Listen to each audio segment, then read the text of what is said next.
Exercise 3 का part 3 मैंने शुरू किया है। इससे पहले हमने नर जनन तंत्र का सभी तरह के लैंगिक अंगों का वर्णन किया। अब उससे संबंधित तंत्र से संबंधित कुछ ग्रंथियां हैं, जिसको सहायक ग्रंथि कहिए या सहायक नर लैंगिक ग्रंथि कहिए। एक्सेसरी इमेजिनेटल डक्ट एक्चुअली ये किसी भी प्रकार के युग्मक का निर्माण तो नहीं करता, लेकिन लैंगिक क्रिया में सहायता करता है। ये 3 तरह के मुख्य रूप से पुरुष में पाए जाते हैं: शुक्राशय, प्रोस्टेट ग्रंथि, बल्बोथल ग्रंथि। शुक्राशय को आप सैमिनल वेजाइकल भी इंग्लिश में कहते हैं, सैमिनल वेजाइकल कहा जाता है। ये लगभग, इसके बारे में डिटेल्स बता दूं, फिर आगे धीरे धीरे करके सबके बारे में चर्चा करूं। कहा था शुक्राशय के बारे में, यह लगभग 5 सेंटीमीटर लंबी और मूत्राशय के पीछे स्थित होती है संरचना। इसके बारे में कहा जाता है शुक्राशय के बारे में, इस ग्रंथि जो स्रावित पदार्थ होता है वह क्षारीय प्रकृति का होता है। इसके साथ साथ उसको आप शुक्रिय द्रव कहते हैं, जिसको इंग्लिश में आप कह सकते हो सैमिनल वेजाइकल, सैमिनल प्लाज्मा। सैमिनल प्लाज्मा में कई पदार्थ मिले रहते हैं, जैसे कि फ्रक्टोज शुगर,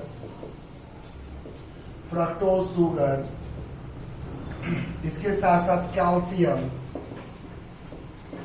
प्रोस्टाग्लैंडिन्स, इसके साथ साथ सैमिनोजैलिन प्रोटीन के रूप में, फॉस्फेट के रूप में संरचना है। ऐसे काफी सारी मात्राएं इसमें मिली रहती है और ये सारी संरचनाएं मिलकर वीर्य का लगभग 60 से 70% भाग बनाता है।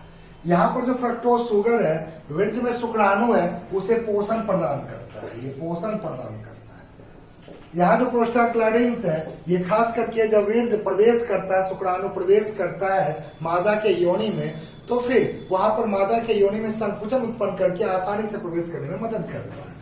सैमिनोजैलिन ये खासकर वीर्य का स्कंदन, जिसको गाढ़ापन कहते हैं, वो करता है, जिससे वीर्य का स्कंदन होता है, गाढ़ापन होता है। इस तरह से शुक्राशय के अंतर्गत मैंने सारी चीजें बताई। दूसरा प्रोस्टेट ग्लैंड, आइए मैं वो बताता हूँ। दूसरी ग्रंथि का चर्चा मैं कर रहा हूँ, प्रोस्टेट ग्रंथि। ये खास करके जो मूत्राशय होता है उसके आधार पर संरचना होती है और कहा जाता है लगभग 4 सेंटीमीटर चौड़ा और 3 सेंटीमीटर ऊंचा संरचना होती है। यह प्रोस्टेटिक मूत्रमार्ग का जो ऊपर का हिस्सा प्रोस्टेटिक मूत्रमार्ग, उसमें जाकर खुलती इसकी नलिकाएं काफी पलियों की बनी होती, लोब्स की बनी होती, सघन संरचना होती है। इससे निकलने वाला स्रावित पदार्थ जो होता है वह दूधिया रंग का, क्षारीय प्रकृति का होता है और वह लगभग 20 से 30% भाग वीर्य का बनाता है। कहा जाता है प्रोस्टेट ग्रंथि को अगर निकाल दिया जाए तो नर में बंध्यता का भी प्रॉब्लम आ जाता है। आइए तीसरी ग्रंथि की चर्चा करूं, जिसको आप कहते हो बल्बोइडुथल ग्रंथि। ये ग्रंथि सबसे छोटी होती है और यह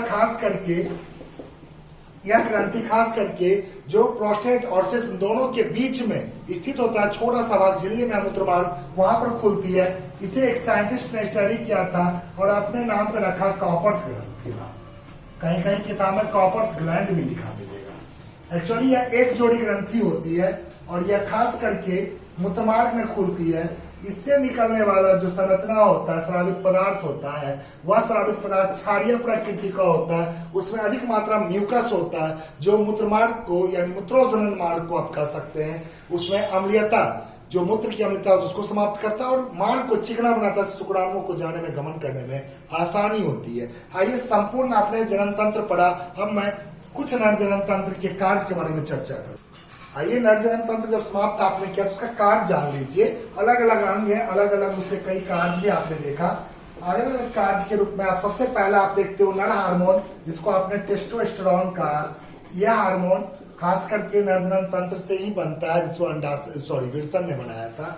दूसरा चीज आप कहते हो शुक्राणु का निर्माण भी यही होता है, यानी कि स्पर्म से बनता है। तीसरा चीज आप कह सकते हो शुक्राणुओं का अस्थायी रूप से संचय और उसका पोषण भी प्रदान किया जाता है। चौथा चीज आप कहते हो कई सहायक ग्रंथियां से निकलती हुई स्रावित पदार्थ, वह शुक्राणु को पोषण के विकास में भी मदद करता है। पांचवा चीज आप कह सकते हो शुक्राणु का गमन, स्थानांतरण मादा के योनि तक नर जनन अंग ही करता है। इसके साथ साथ आप ये भी कह सकते हो जो शुक्राणु बाहर नहीं निकला अस्खलित है, उस शुक्राणु का विखंडन यानी नाश भी यही होता है। एक वर्ड आया बराबर वीर्य। वीर्य का चर्चा मैं अलग से कर देता हूँ।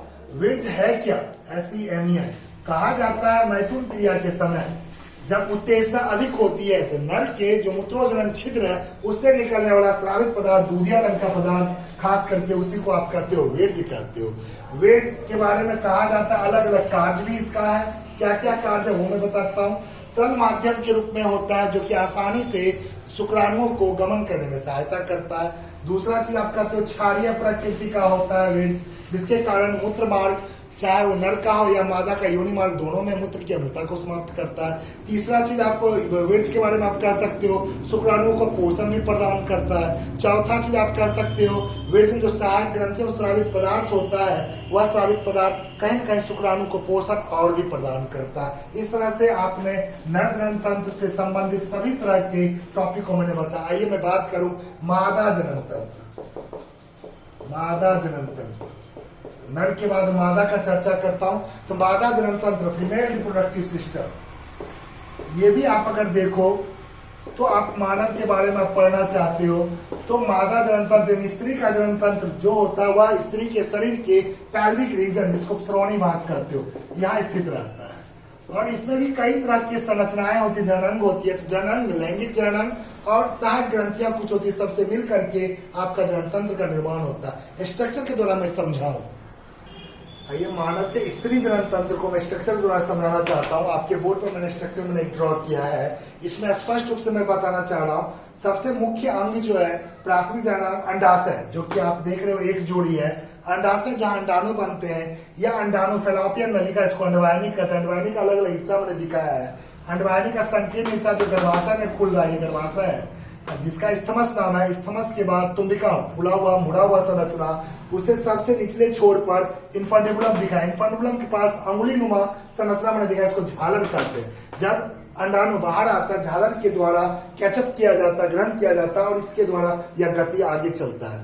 मैं गर्भाशय का चर्चा करूँ। गर्भाशय में भी आपका अलग अलग हिस्सा मैंने दिखाया है। ऊपर उभरा हुआ हिस्सा गर्भाशयी फंडस, बीच का जो कैविटी है जहां पर भ्रूण का डेवलपमेंट होता है उस कैविटी को कहते हैं ट्राइन कैविटी, और पूरा शारीरिक संरचना जिसको बॉडी ऑफ यूट्रस कहते हैं। इंटरनल स्ट्रक्चर जो लेयर मैंने दिखाया घुंघरूला वाला, या जहां पर की लेयर पर विकास करता है भ्रूण, उस लेयर को कहते हैं एंडोमेट्रियम। खास करके उसके नीचे का हिस्सा जो गर्भाशय का होता है वह पतला होता है। गर्भाशय का सबसे निचला सिरा जिसको ग्रीवाइड सर्विक्स कहते हैं, या बाहर की ओर योनि की ओर है। योनि जो कि मस्कुलर स्ट्रक्चर होता है, बाह्य जननांग कहलाता है, योनि वाजिना। इस तरह से संपूर्ण स्ट्रक्चर स्त्री जनन तंत्र का एक एक स्ट्रक्चर का मैं डिटेल्स वर्णन कर रहा हूं। आइए मैं बताऊं पहला अंग अंडाशय। अंडाशय जिसको आप प्राथमिक जननांग भी कहते हैं, स्त्री का जनक भी कहते हैं, क्योंकि यही ऐसी संरचना है जिससे कि युग्मक यानी अंडाणु बनते हैं और मादा हार्मोन एस्ट्रोजन प्रोजेस्टेरोन का स्रावन होता है। अंडाशय के बारे में बोलता है ये जोड़ीदार यानी कि वन पेयर ऑर्गन होती है, जो कि खास करके आपके स्त्री जनन तंत्र का पार्ट है।